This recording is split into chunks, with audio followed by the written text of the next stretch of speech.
That'll work. All right. Just as a way of preliminary, if anybody's here on the White House Inn property, that's been taken off the agenda. They withdrew their request at this time. So unless you want to sit through an hour and a half of capital improvement issues, you're free to leave. You know? All right. Now. Okay. We call this meeting to order at 7 o'clock. This is the North Miami Planning Commission for Tuesday, December the 6th at 7 p.m. in Council Chambers. Please stand for the Pledge of Allegiance. I pledge allegiance to the flag of the United States of America and to the republic for which it stands, one nation, under God, indivisible, with liberty and justice for all. Please be seated. Thank you very much. Roll call of board members. Chairman Seifert. Present. Vice Chair Charles Ernst. Present. Commissioner Kenny Each. Excused. Commissioner Jason James. Here. Commissioner Peggy Boulay. I haven't heard. Does any? No. Did call? I didn't get a call or an email. She confirmed that she was coming in. All right, then she'll be late. Okay. Commissioner Bob Pouchon. Present. Commissioner Michael McDermott. Present. Chairman, you have quorum. Thank you very much, Ken. All right, let's call up the amendments to the agenda for the record. Good evening. There are three items that are being good dropped, evening. but read them into the Nick record. Sonderbrun, city planner. Yes, as you mentioned, the applicant on November 29th, sent a letter requesting that the three items regarding the 2305 Northeast 123rd Street be pulled from the agenda. So those are the only amendment to the agenda. So that's 13, 16, 14, 16, and 15, 16. And 15, 16. Okay, fine. That is correct, Mr. Chair. In addition, there should be in your packet the letter from the agent, attorney, calling for the items to be pulled from the agenda. Okay, fine. All right, we do that for the benefit of those that are not here tonight and will be watching this on television. So we'll try to make sure we cover all the bases. All right. So, next item up is approval of minutes.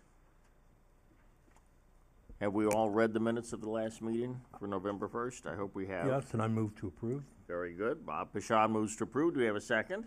I'll second it. Seconded by Charlie Ernst. All in favor? Aye. Opposed? All right. Minutes have passed. Kent, if you have a copy, I'll sign it.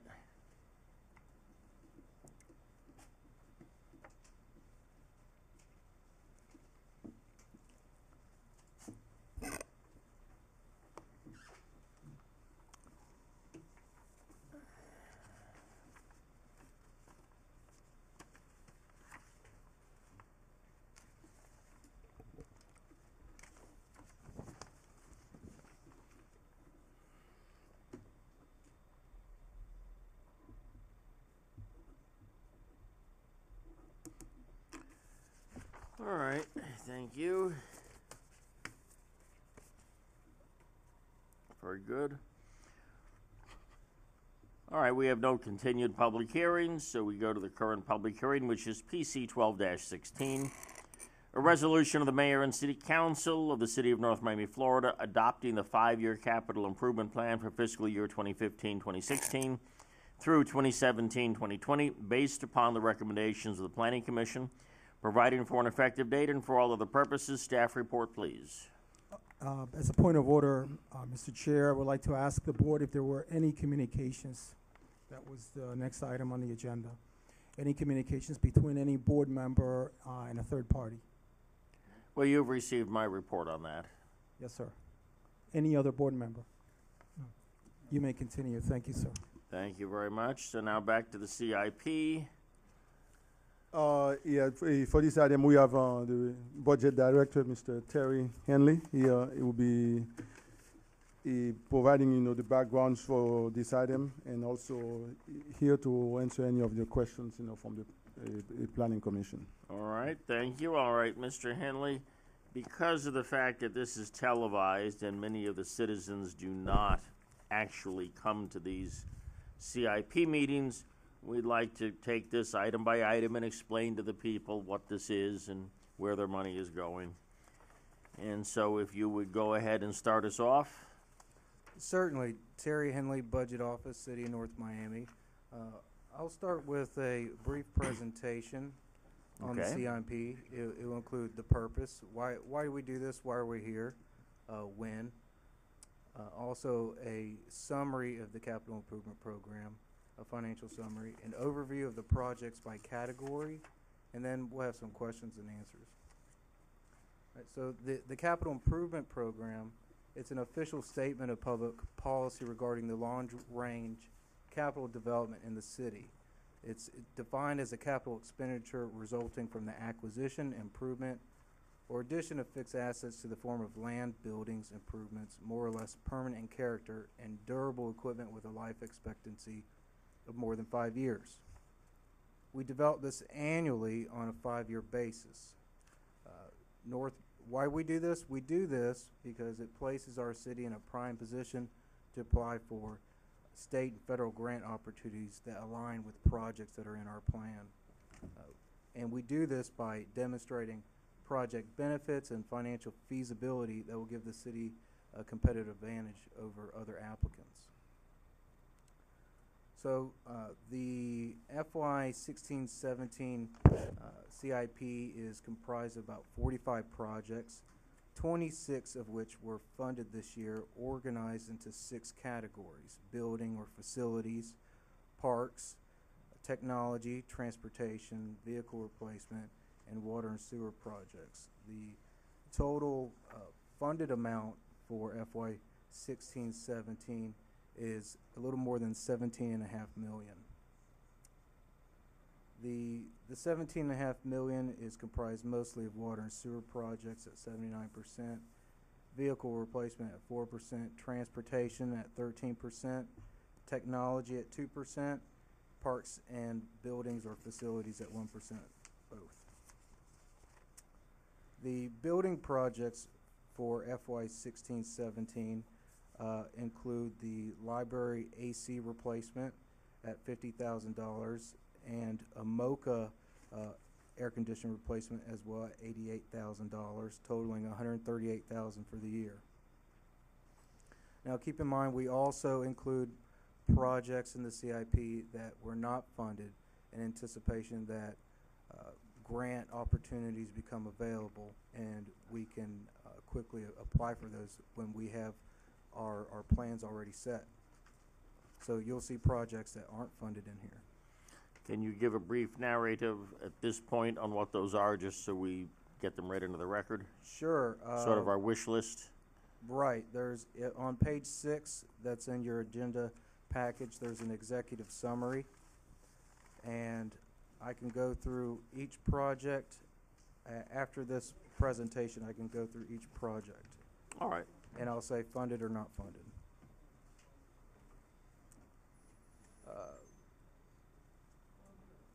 The technology improvement projects that were funded this year include the body cameras at $125,000, cyclical replacement of tech equipment. This is like new computers at $114,400, as well as a switch replacement for City Hall at $42,000. This is a network improvement. There's about 5 or 6 switches that the city has, and we replace 1 or 2 annually at $42,000. There's also a use of force training simulator for the police department at $35,000, and Wi-Fi at all the community centers for $20,000. The transportation projects include downtown revitalization, roadways, medians, and curb repair, street and sidewalk improvements citywide, street resurfacing, traffic calming supplies and installation, traffic directional sign installation and repair, traffic studies and equipment, and transit shelter installation, totaling a little more than $2.2 million.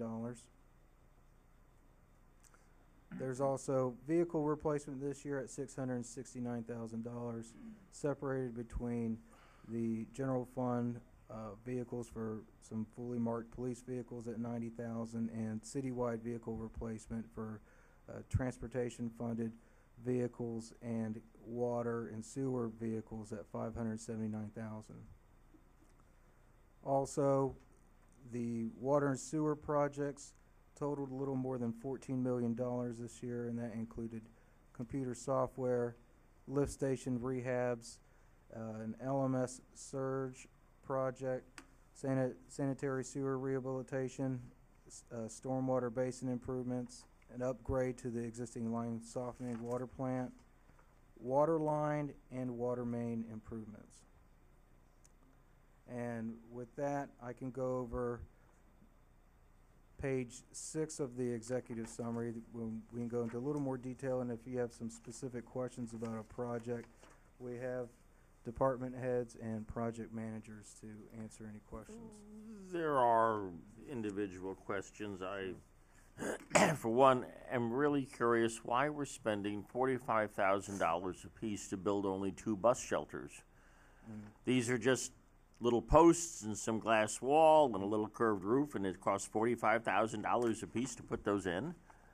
I believe that we have the transportation manager here, and correct me if I'm wrong, but the $45,000 is to cover 2 shelters, and we have about 35 citywide, and there has to be an occupancy of more than about 15 to 20 people at a bus shelter for it to warrant to have a new one. That's what it costs. Per Let's- shelter. Good evening, is this on? State your name and John O'Brien, occupation. Transportation Planner. All right, John. Hi, now, just to make sure, I mean, these are the bus shelters, not the bus benches. Right, this and, nice little glass walled thing with the 4 posts and the pretty little curved roof. Yeah, the shelter itself, the structure, you're right, I mean, is, well, they're not cheap, they're about $14,000 altogether. Okay. But it's the site design, the preparation, you gotta go down 4 feet, you have to put the concrete, you have to put the rebar, you have to make everything match the sidewalks, we end up having to redo them. We've done 39 of them so far, and the average is about $23,000 with everything included.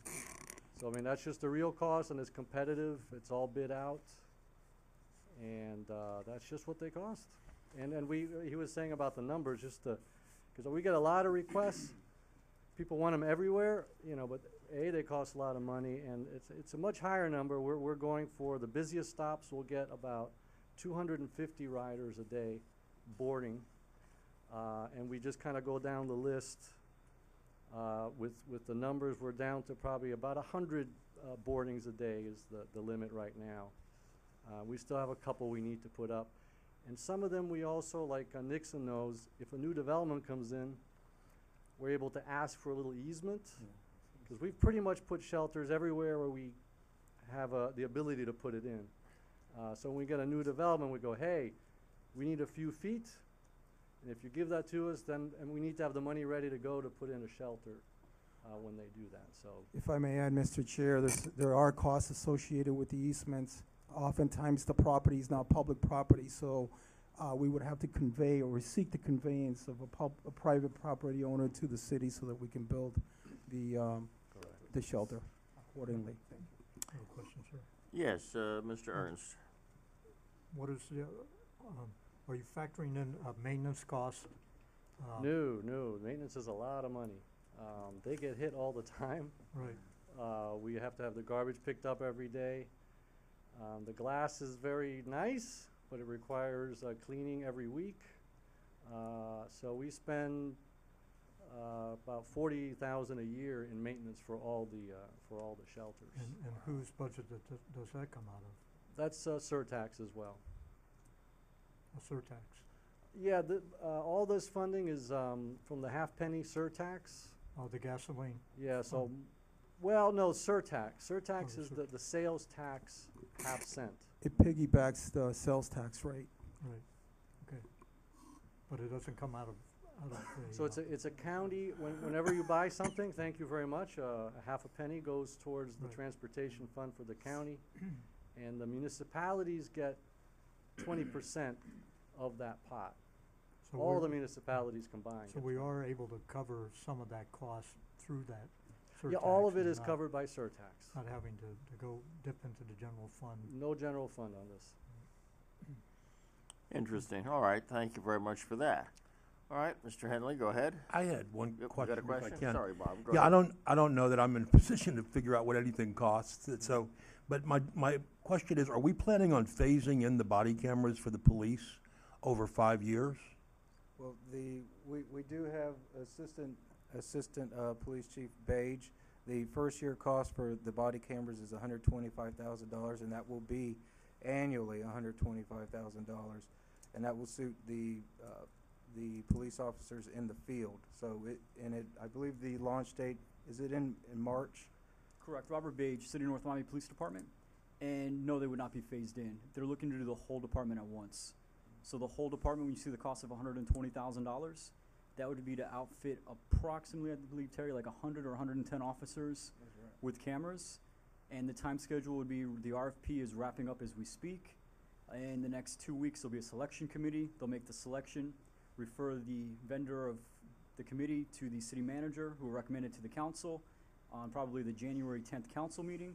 And we look to order all 110 cameras at that point, and probably outfit the whole department by the end of March with cameras. Well, my question then, why is it a recurring expense? Because you lease the camera equipment. We're not buying the camera equipment. Okay, You then- lease the camera equipment, and on top of the camera equipment, there's also video storage cost, because we have to store the videos, and there's redaction software that we have to purchase and maintain, and there's a maintenance agreement that goes with the camera equipment. So if a camera was to break, or if there's technical issues or anything else, that's how it was structured. So we would get the 110 or 115 cameras per year on a 5-year contract, I believe is what's in the RFP, and it comes out to approximately that cost. Thank you, Chief. So effectively, these cameras get replaced every year. No, it depends on which vendor we select, because in the RFPs, there's criteria for it. But it speaks to if there's a technology upgrade, or if there's other upgrades, that we'll get upgraded equipment. And if a camera is to break, or if there's maintenance issues, we can send the cameras back for them to get replaced. Yes, and of course, we know the lenses will get better and imaging gets better, and Correct, and that's one of the reasons. a lot of data the storage departments has lease the nowhere to go cameras. but up in cost. Okay, I understand that. Yes? Sir, yes, sir. Chief, while you're there, I might as well, I only had 2 questions on the budget. One of them regarding the communications unit console upgrade. Could you elaborate a little bit on that, the cost I don't being remember the exact, $65,000? I don't remember exact year when the station was built, but it was built around 97, 98, I believe, was the station. So it was built in the mid-90s, and the equipment for communications is still mostly the equipment from the mid-90s. We've done small retrofit and small upgrades to the equipment when we got now they have 2 to 3 monitors in there. Back when the station was built, they had 1 monitor in there. So we've made small changes to them. Yeah. But to make them really ergonomically correct and to really make them conducive to somebody working 8 hours a day sitting in front of a monitor, we need to upgrade them to modern day 2016 standards. Right. So that's where that cost comes from. I apologize for the fact that it wasn't really pointed out in the budget request that it included some of an upgrade of the equipment per se. It kind of it gave us a brief description of a console, meaning, we didn't understand, at least I didn't grasp the fact that it was all the elements that go It's along the with that workstation, console. it's the For communications rewiring, workstation. I'm sure you have to I don't know upgrade the much- wiring I don't with know how that. much and- infrastructure work it's gonna be, but it's more of the actual workstation. Right. It's the way the monitors sit, it's the way the computers go in, it's the equipment around the dispatcher. So it's really to come up to modern standards ergonomically Right. for the dispatchers. Right. I mean, we're just not talking about taking something like this and refinishing. It's Correct. actually Yes, rebuilding, replacement of stuff. reconfiguring, and along with adapting the equipment to it also, correct? Yes, Installing that equipment correct. and everything. Okay, good, thank you. That No wasn't problem. it wasn't clear to us, and I wanted to make Yeah. sure that Chief, it just wasn't a construction cost. Yes, yeah, Mike. one question. Under the vehicle replacement, does that include the police cars? The vehicle replacement that you're talking about for the 2 vehicles, is that the one you're talking about? Yeah. There's 2 vehicles in there? Yeah. We received a grant for 2 community policing officers from the federal government. The grant doesn't recover capital costs. So the vehicles you see there are for the 2 vehicles for the grant officers. Oh, okay. All right. And that the cost in there is for a completely outfitted police vehicle. So that would be for the vehicle, the lights, the sirens, the emergency equipment, the cage, and all the other equipment to go in the police Computers cars. and all the things that go in it. Correct. Communications. Yeah, sometimes more expensive than the car, right?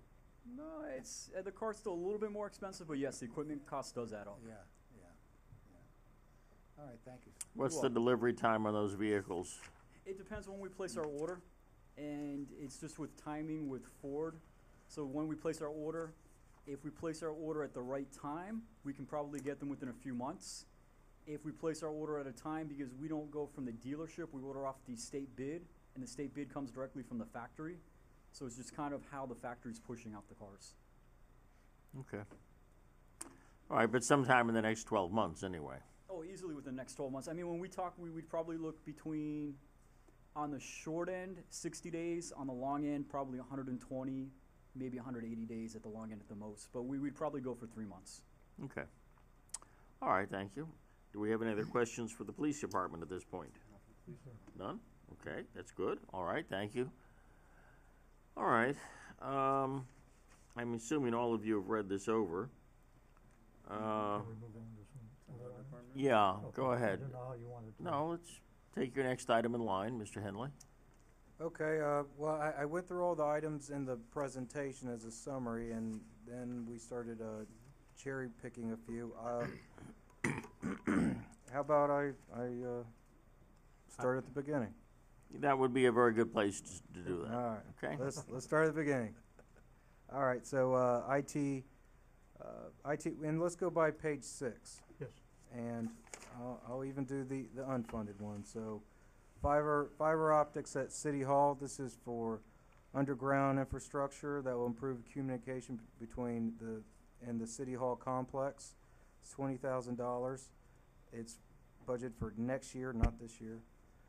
The next item is to replace the fire alarm system at MoCA. The current system's from 1996. It's not funded this year, it's funded next year, but we may be able to do that if there is funds left over from the HVAC replacement, which is line number 4 at MoCA, because we're going to replace the air conditioner at MoCA, $88,000. The item, I'm sorry? I had a question Go about ahead. number 11, the library AC replacement. Yes. So they didn't replace the AC when they did all those renovations? That's correct. How much did wasn't it like $1 million or something that was given? 1.5. So that's left over from that. Next item, the metal doors at MoCA. That's $15,000. That's to replace some damaged doors in the rear storage area. That's for next year. Also at MoCA, restroom repairs, $20,000. That's to remodel the two restrooms in the MoCA lobby. The next item at MoCA is the roof replacement. That's $350,000. That's the original roof from the museum. It's needing replacement. That's not funded this year. The next item is Parks and Rec, community tree planting. That's $100,000 that is funded this year, and that's an initiative to plant 250 trees to help with shading and greenhouse impact. The next item is a pocket park at District 3 that is funded at $150,000. Could you That's tell us for the an- location of that? We have Derek Corker, the Parks and Rec Director.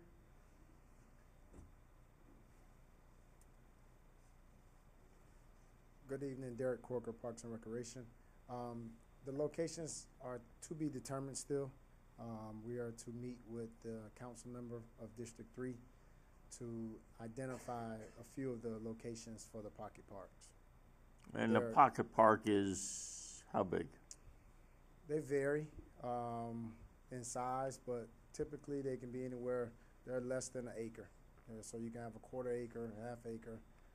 Some of them are linear. You may have a couple of 100 square feet. Just depends on the size of the location that you determine for your pocket park. All right. Was there items within that amount that were proposed for that park, such as park benches? or Correct. Swings, children's? Not a swing, but park benches, trash can receptacles. You can have some shade awnings that will provide some shading. You can do even some asphalt that will give you a walking path, like a little bit of a walking path, so you can make it ADA accessible. There are a couple of items, yes, that are proposed for the pocket park. But no recreational Yes, activity other than? no, it's Tennis courts, no? more for viewing, correct. No recreational facility. More for viewing, aesthetically pleasing to the community, and give a little green space or a relaxation area where you can go out and relax a little bit, maybe read a book at a bench, have a little bit of viewing or downtime when you want to, have you drinking some lemonade at the park. Nice thought. All right. Since we've got Parks and Rec up here, you're spending $200,000 on Tom Sasso pool renovations. Correct. That's an item of particular interest to the West Side residents. What are we getting for the $200,000? We have, for the $200,000, we have put in new filtration system for the pool, new control system 7 that makes the pool more energy efficient. We also added the new shade awnings, funbrellas, on-site amenities, a new pool deck. If you have been to the pool, and I'm pretty sure everyone has. In the past, we had like a concrete slab. Now we actually have brick pavers, which makes it more aesthetically pleasing. We're also doing the pool heaters and pool cover. Now, when this is done, how many months a year will this pool operate? We are hopeful that the pool will operate 12 months a year. We'll have pool heaters, a pool cover. We should not have any downtime in the pool once we have everything completed. It was down a lot last year, wasn't it? Yes, it was. The last 2 years, in Yes, fact. it was. We normally close around November,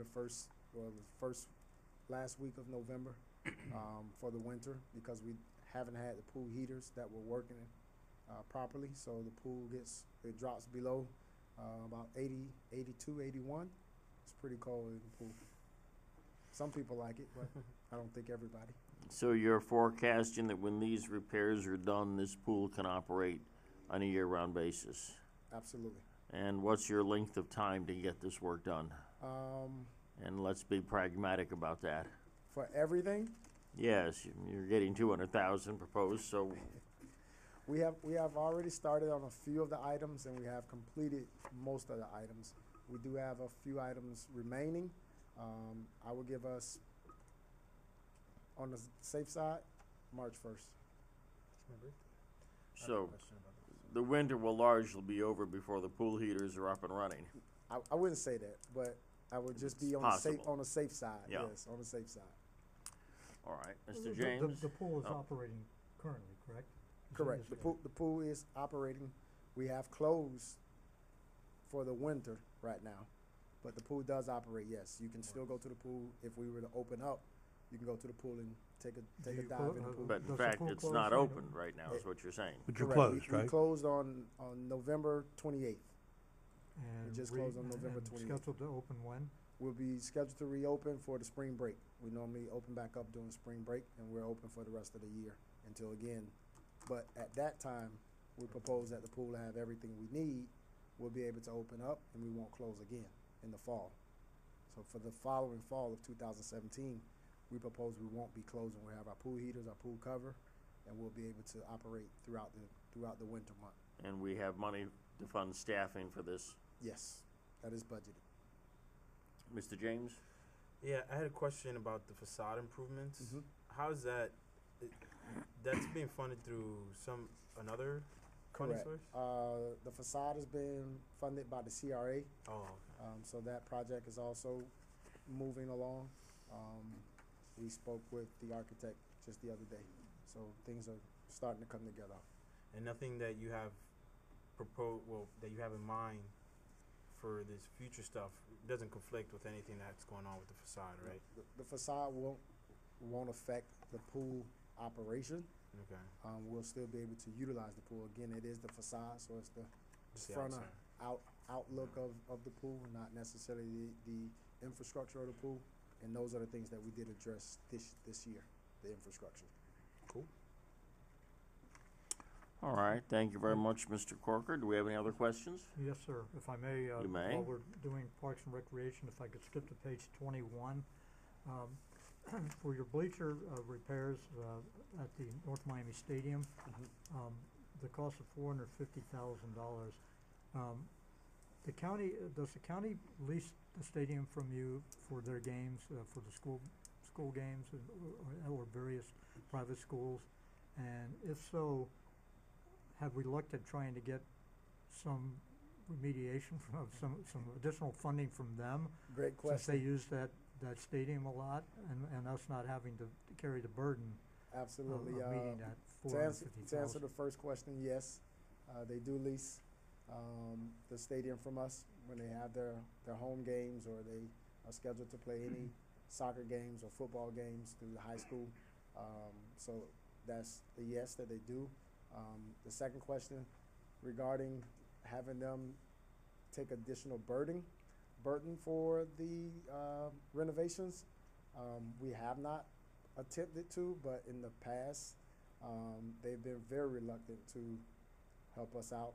We're, as you all know, still in negotiation or working through the Cagney project with the school board, and it's like fighting tooth and nails there. So I would say that might not be the best avenue for us to take to try to find out to have the school take more of the burden. I think looking at some of the options that we have, some of the grants that are out there for field renovations, may be an opportunity for us to help bring the stadium up to where the city feels is deemed to be.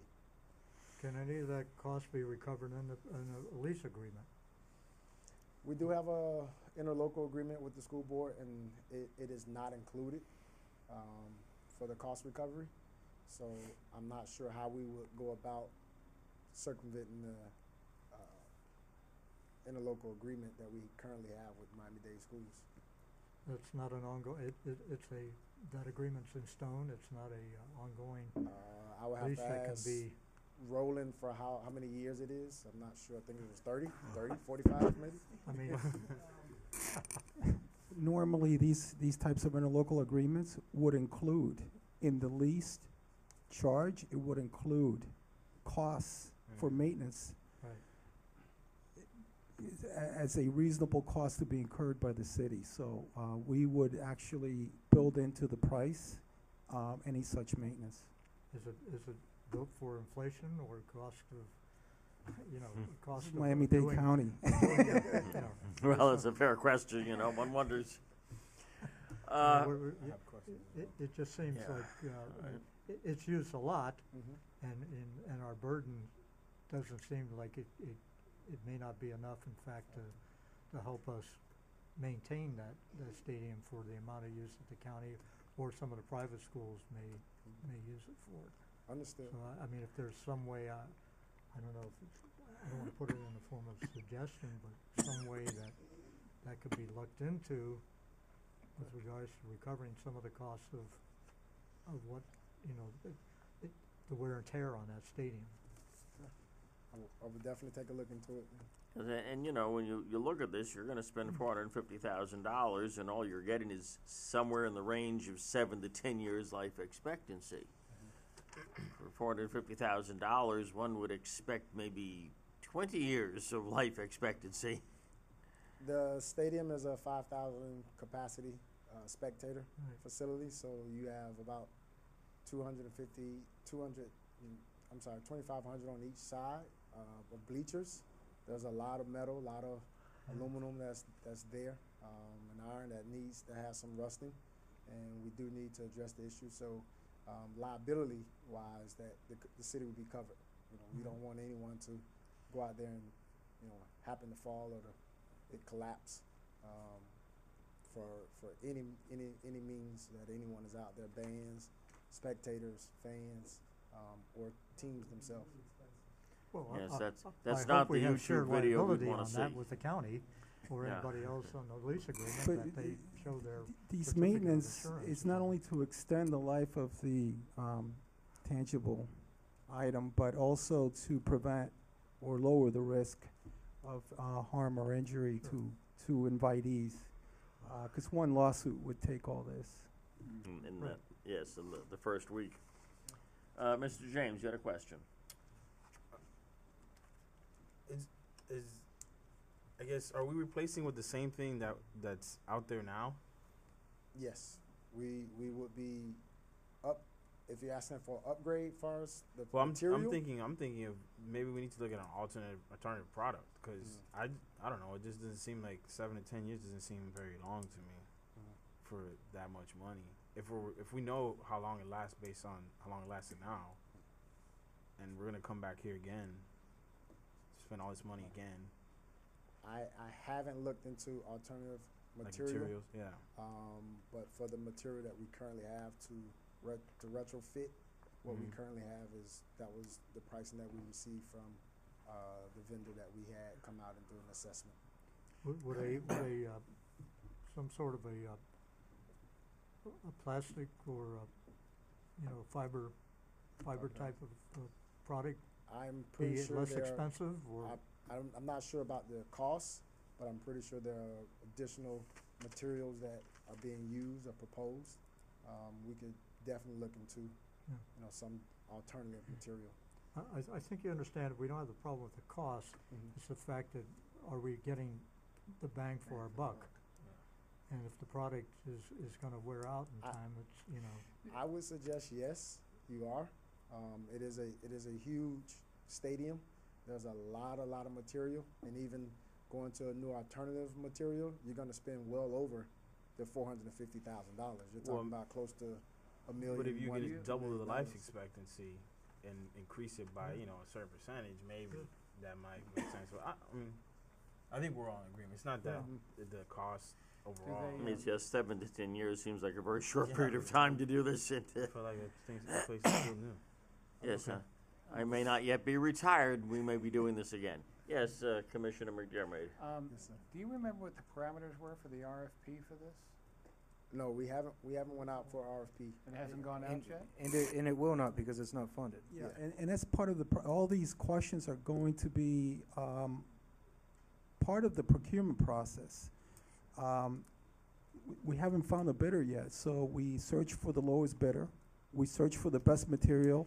We search to try to get and obtain the biggest bang for the buck. Yeah. So this is just an amount that's being proposed to be budgeted for the improvements and maintenance of these bleachers.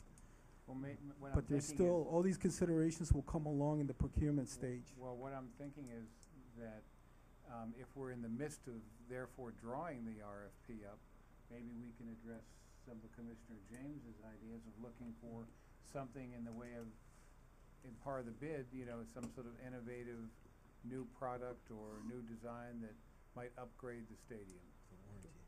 Understand what I'm saying? Yeah. no, I think we're I all in agree. agreement with Yeah, I you. think we Yeah. all. You know, I think we're all feeling that 7 to 10 years is not enough time for this. Yeah. Funded.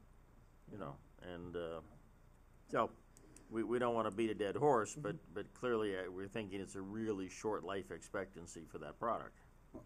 Again, it's not a new product, so, if you're taking something that has already been there and you're retrofitting. In other words, you're not envisioning a wholesale replacement, but rather replacing individual pieces. Correct. Okay. I also know that there's been some complaints about handicapped accessibility out there. Is that being addressed as well? For the stadium Yeah. itself, Yeah, that's something that we're definitely gonna look into, yes. yeah, I think that all needs to be taken a look at. All right, let me ask you something that's not in the budget. What is the story on Cagney Park? I'm gonna refer to Coach I'm sorry, Coach our deputy attorney, Mr. Rowland on Cagney. We're in the process of. I mean, we've been in the process since You're on the hot seat seemingly time began, and that's just a big vacant field. Where are we on this thing? I see Tanya squirming back there behind behind you. Yes, it'd be nice to know what are the delays. I mean, obviously the school board doesn't want to spend money on something, but what are they fighting us on? Well, the last time I took a look at the CAGNY interlocal agreement, it was in the Miami-Dade County's hand, and they were reviewing all of our revisions to the agreement. So that item should be coming shortly to council for approval. So you think that actually it's on a train that's Right. going forward? Yeah. Yeah. Well, we should live so long to see it. It'd be interesting, you know? Maybe we'll have trains in downtown Miami before we have Cagney Park, but all the same. It's nice to know it's going somewhere. All right. Do we have any other questions for Parks and Rec? None? All right. Thank you. Thank you. Thank you. Okay. Yes. All right. Proceed to the next topic, sir. Okay, now that there are no more Parks and Rec questions, and we already did the police, then I'm gonna skip to information technology, Give us a starting page page number. 28. It's on executive summary. Okay. So, council, the first one for IT was the council chambers HD cameras. This is 25,000, not this year, but next year for HD cameras to improve the quality of the television station for residents streaming online. So these cameras here in City Hall, basically, Right, this system in here. right, that's Okay. correct. The next is the cyclical replacement of tech equipment.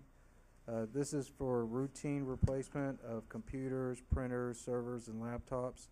And this is an annual amount of about 100,000 every year. This year it's 114,000.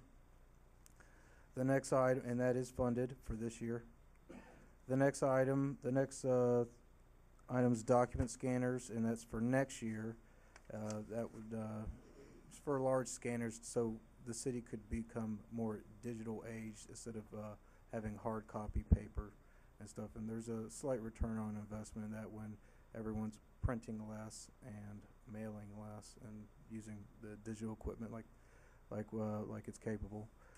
The next item is a CP&D item, and it's for electric car charging stations. That is not funded because electric vehicles were not funded either.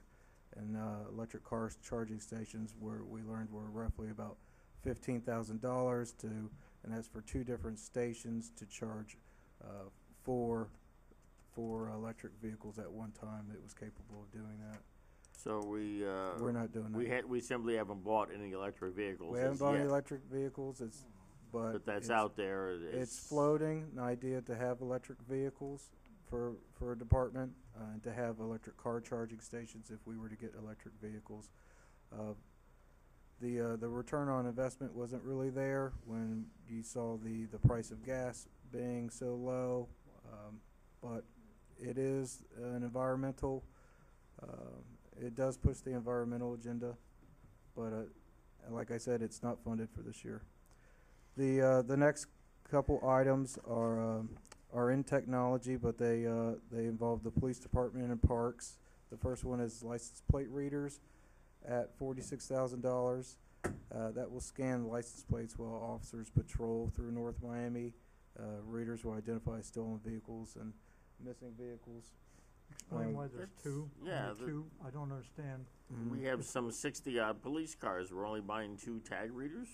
The tag readers were not funded this year, but it is in the CIP in case a grant becomes available. We will already have the project ready, and perhaps LATF funding or some police grants or something will become available. But general fund will not be buying that this year.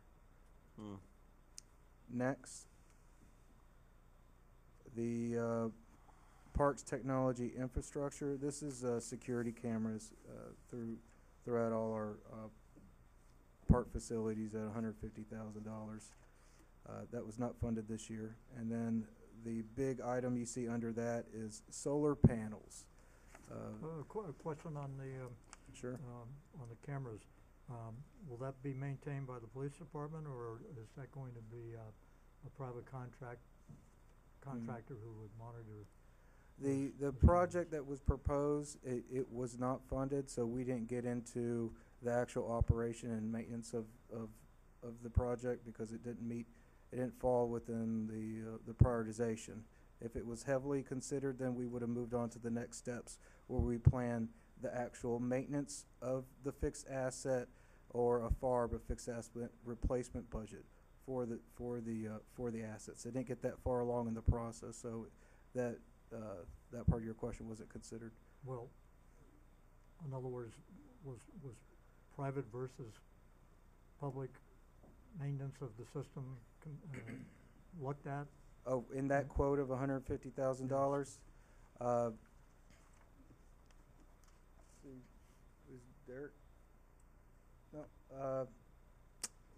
I don't know the answer to that if it was private versus public, but if it is considered and funded next year, then you'll definitely know whether it be private or public. All right, yeah, that If it could were public, play then we'd into have to cost. consider the cost of, especially with labor.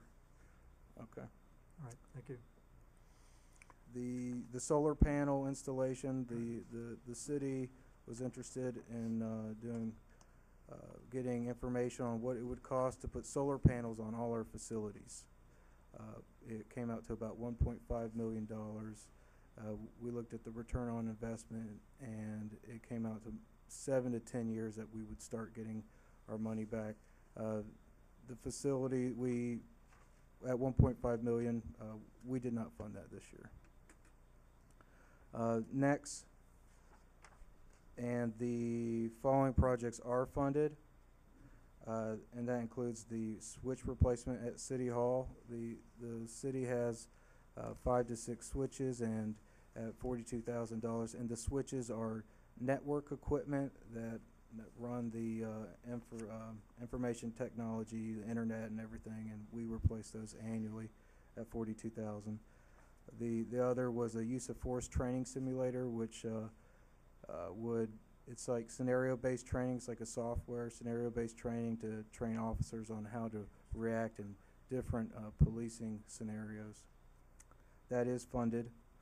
The next item that is funded is Wi-Fi at all our community centers at $20,000 this year.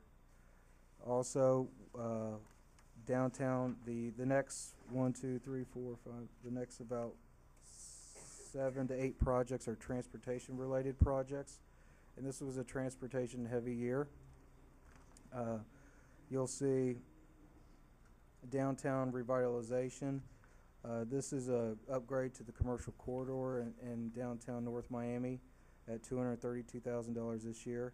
The next item is $50,000 for roadways, medians, and curb repair, and this is to repair traffic circles, medians, and other traffic deflectors.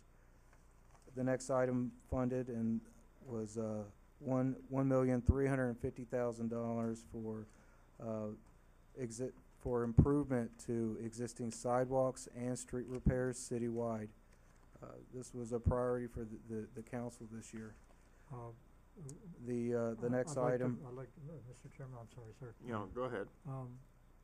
I know this has come up in discussion in the past with the material that they use to repair sidewalks. Yeah.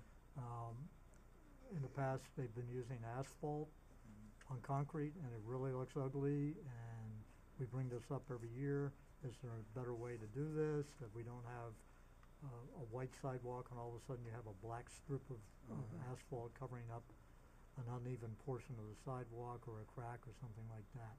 Are there steps being taken to improve the way that we can repair sidewalks other than using asphalt?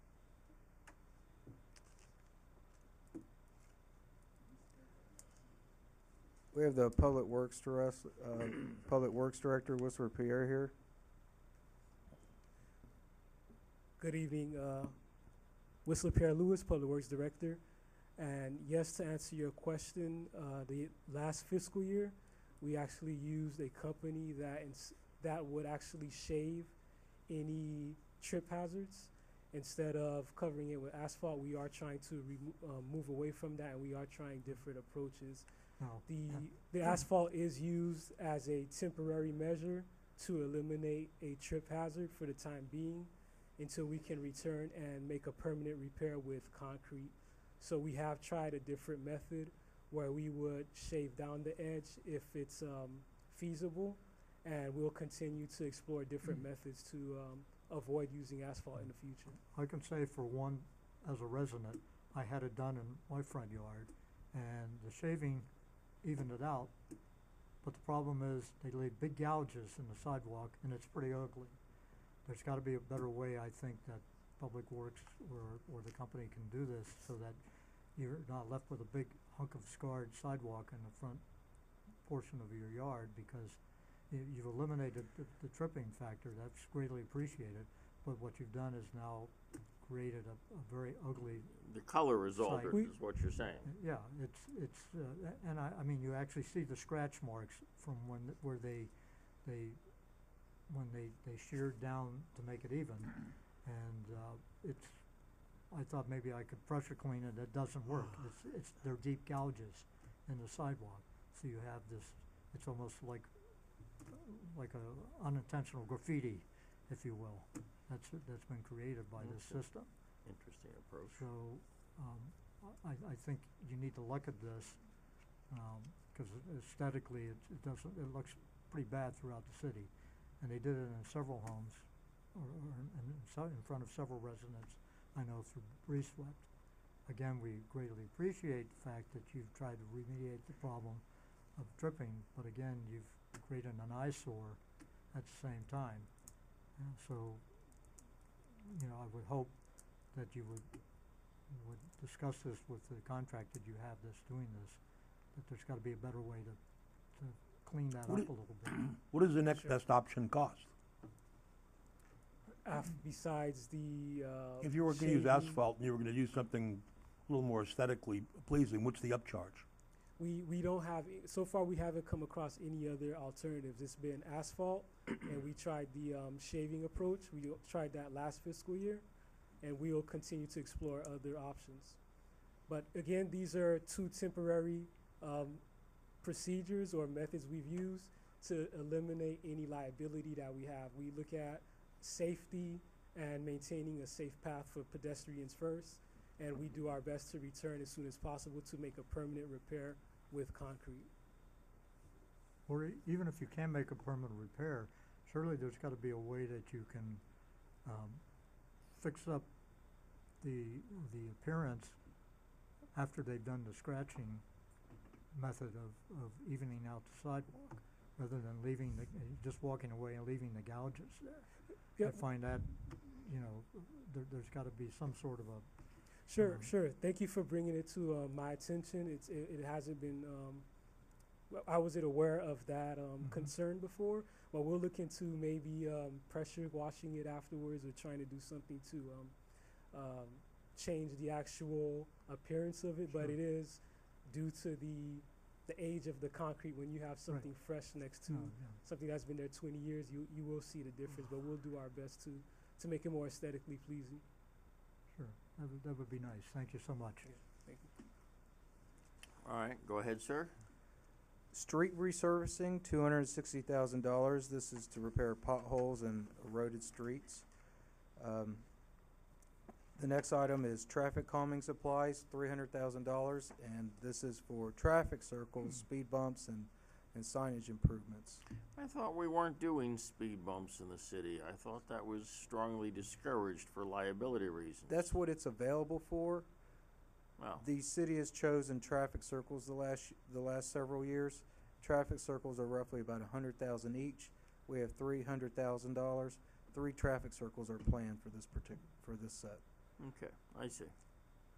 All right, And the next item, directional signage. This is to repair signs that are broken down. And traffic studies and equipment. This is $6,000 for a study that was done, to purchase equipment for a study that was done last year. and you'll see $6,000 every year for this, to support this study. The next items, transportation, it's for the transit shelters, which we discussed earlier at $49,000. The two items after that are also, we already discussed, which was the vehicle replacement. Now moving to the water and sewer and last category, there's about 8 projects for water and sewer totaling about $14 million, and that includes a computer software at $150,000, and then lift station rehabilitation at $550,000. There's 45 lift stations throughout the city, and this item is done annually for improvements to those lift stations. Also, after that is the LMS surge. This particular one wasn't funded, but it is a local mitigation strategy to help prevent sewer backups. After that, the next 5 projects are funded, and that includes the sanitary sewer rehabilitation at $4.8 million. And this is another project to improve the city's lift stations. The stormwater basin improvements, this is $500,000, and this is a drainage improvement project that's also designed to improve water quality. The upgrade of the existing lime softening water plant, this is $4.5 million, and this project is designed to improve water quality through reverse osmosis and filtration rehabilitation. After that is the water line replacement, which is $300,000, and the water line replacement is part of a 30-year plan to replace water lines throughout the city. And the last project is the water meter replacement, and that's the water main improvements, and that's $3.1 million. And this is to improve the city's water age, the system pressures, and the fire flow demands. So we are up to date with the water quality standards. I think Mr. James has a question. Yes. Yeah, probably for our public works director. I do have a question on some of these. So, the first thing with the water plant, how do we stand? I think we had permits already pulled to pull the water out right from DP or something to obtain all the water, and we're like locked in for a few years with the permits. Yes, we do. With this upgrade to the water plants, will this now allow us to tap into those, that amount of millions of gallons that we? In other words, can we increase the production out of that? We won't be able to increase our withdrawal. That number is fixed at about 9.3 MGD. However, we are not withdrawing that amount because of the age of our water plant. So really what this project will do is improve our capacity.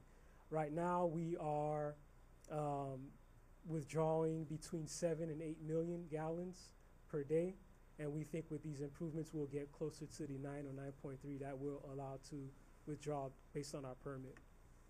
Okay, that's All my right. question. And then the next part of it, with all these improvements to our utility infrastructure, how does this make us compliant with what's going on with the county, with Miami-Dade County and their consent decree that they have going on with the federal government? Is this why most of these projects are being brought up, or?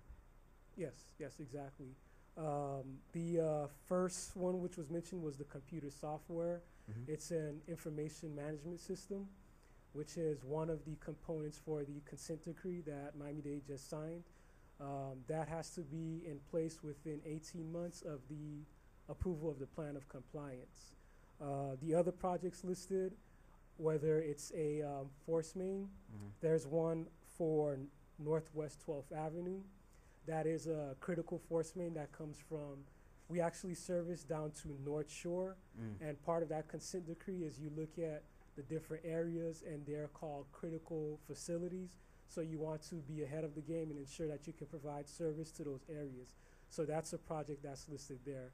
The same goes for our lift stations. We have lift stations that the capacity needs to be improved upon, and the infiltration needs to be addressed throughout the system, and that ties into the improvements to our gravity system and to the pump stations as well. And you'll see throughout this entire CIP that the compliance with the consent decree, is a driving factor. Okay. That's what I assumed, but I just wanted to make that clear.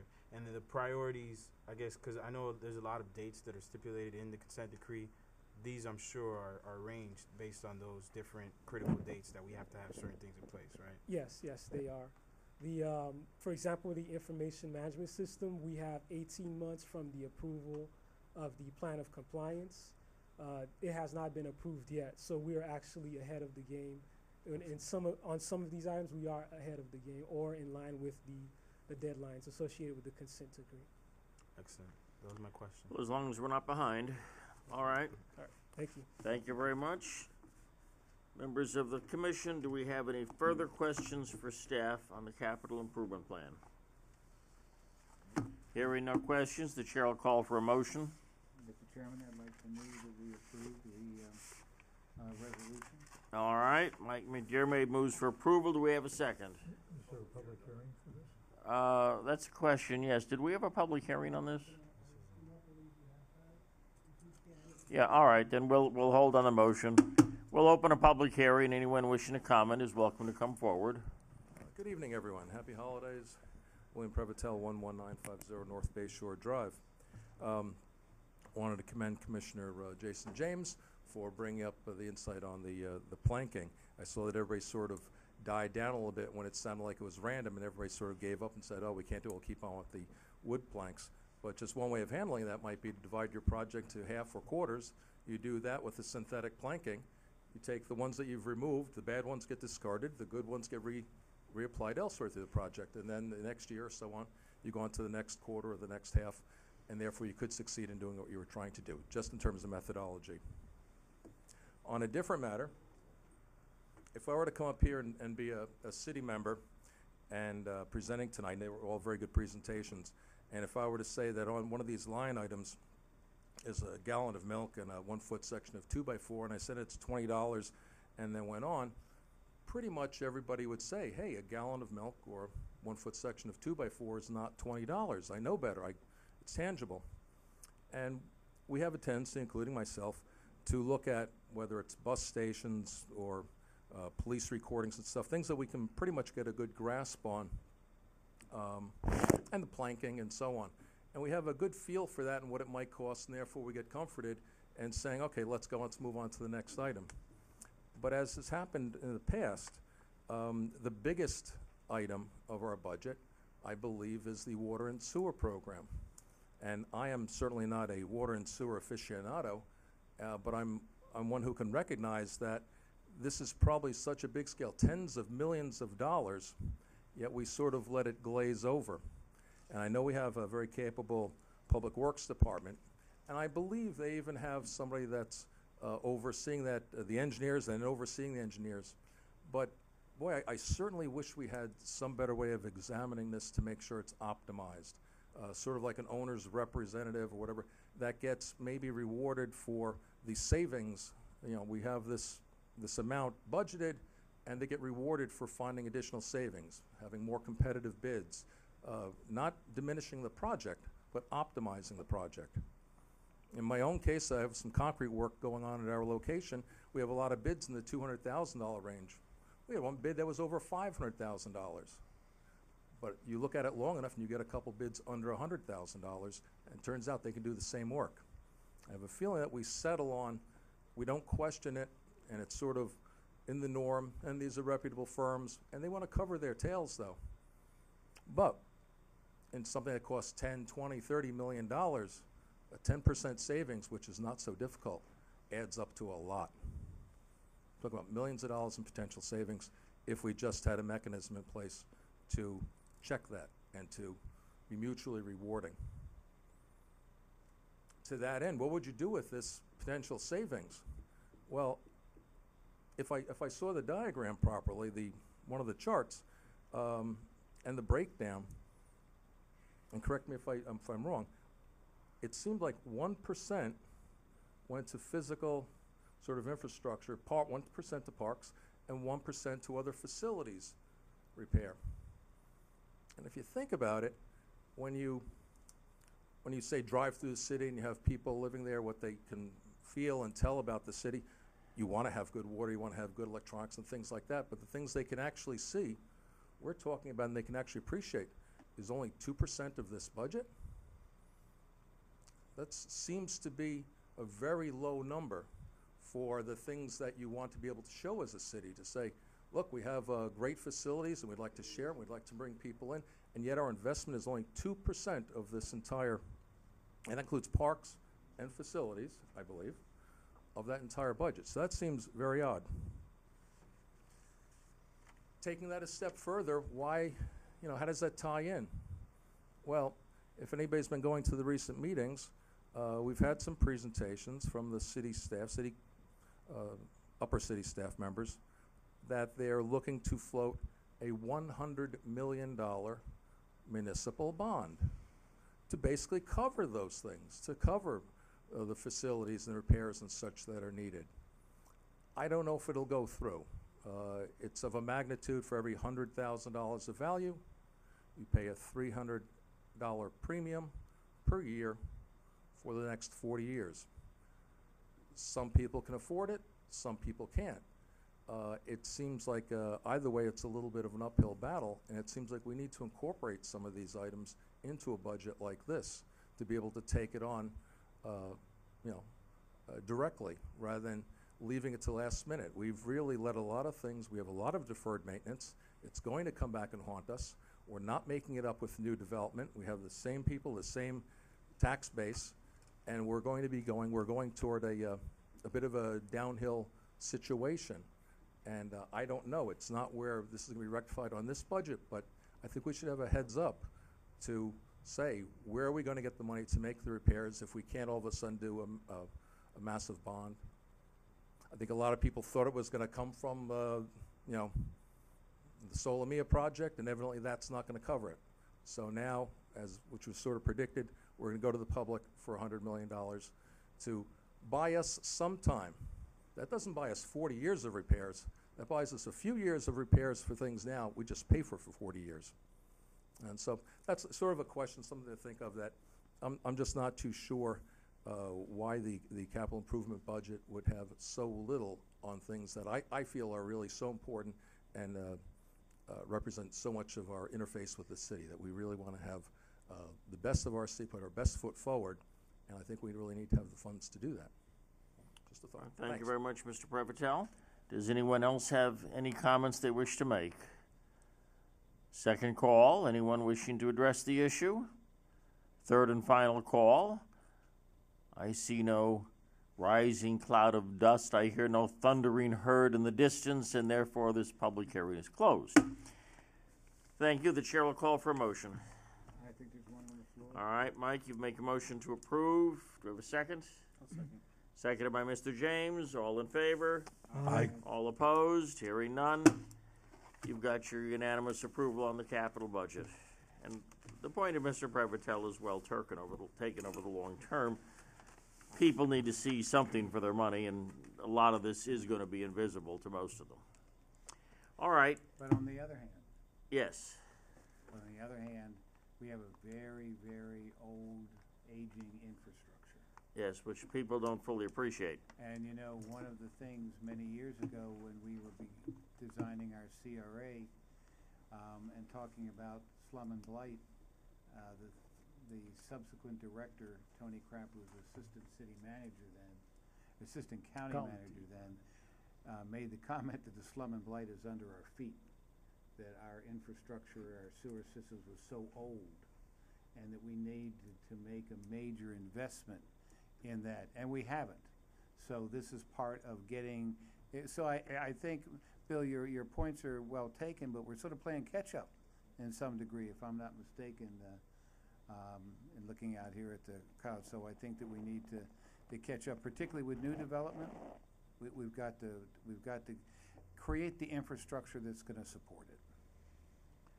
Point well taken. All right, is there anything further to come before the commission? Hearing none, our next meeting will be January The third. the 3rd. The Everybody, please mark your calendar now for January the 3rd. And with that in mind, this commission is adjourned. Thank you very much.